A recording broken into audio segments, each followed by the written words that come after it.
आम्ही इथे कार्यक्रम घ्यायला लागलोय आपला वन्यजीव सप्ताह म्हणून तुम्ही वाचला असेल महाराष्ट्र शासन वन विभाग वन परिक्षेत्र मलकापूर वन्यजीव सप्ताह बरोबर.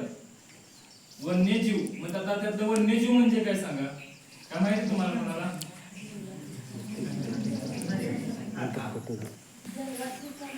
हा, जंगलातील प्राणी म्हणजे वन्यजीव.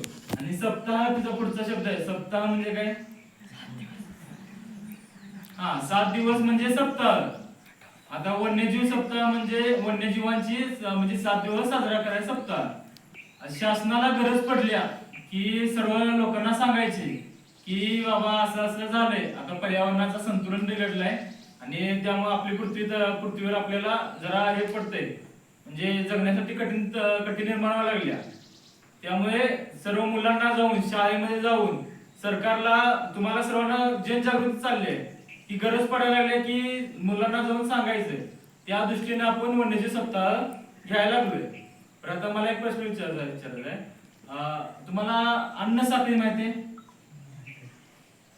कोणतरी एक जण सांगा, अन्न साखळी काय? अन्न साखळी तुम्हाला माहिती आहे? एक कोणती जण सांगा. एक कोणती? 4-5 अन्न साखळी त्यातली एक सांगा कोणतरी. सांग. बसून सांगा, काय उठ्या हे वाटत अन्न साखळी सांगा.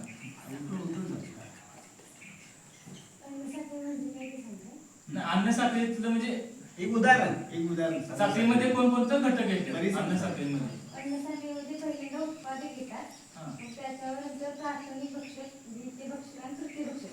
तृतीय भक्षकाला सर्वोच्च भक्षक म्हणतो.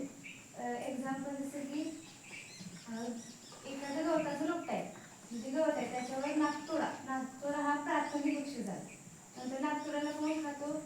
बेडूक हा द्वितीय भक्षक, म्हणजे बेडकाला साप आणि सापाला गरुड, म्हणजे गरुड हा सर्वोच्च भक्षक आहे. बरोबर झाला. आता हे सांगितलं अन्न साखळी, म्हणजे अन्न साखळी तुम्हाला माहित झाली. तशी पृथ्वी चालण्यासाठी पृथ्वीची पण एक अन्न साखळी आहे. आपण त्याला अन्न साखळी म्हणायची, एक अन्न साखळीच म्हणा की आपण मानव जीवन जगतोय. आपल्याला सर्वात महत्वाचे, आपल्या जगण्यासाठी महत्वाचा सर्वात लागतो ऑक्सिजन. बरोबर. ऑक्सिजन कुठे निर्माण होतो? झाडांपासून तयार होतो ऑक्सिजन. बरोबर. मग ऑक्सिजन झाडांपासून तयार होतो. झाडांपासून ऑक्सिजन तयार होतो, तर झाडांना पोषक वातावरण मिळण्यासाठी काय महत्वाचं आहे?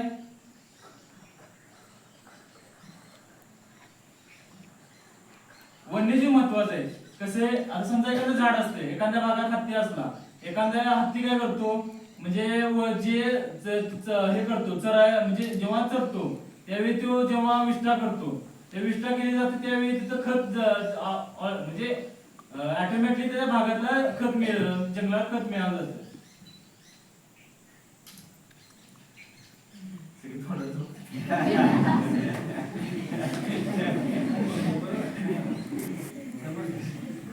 आपल्या भाषेत सांगा तुम्ही काय सांग, सोप्या भाषेत तुम्हाला. आता आपण मागच्या 4 वर्षापूर्वी कोरोना म्हणून व्हायरस आलता माहितीये.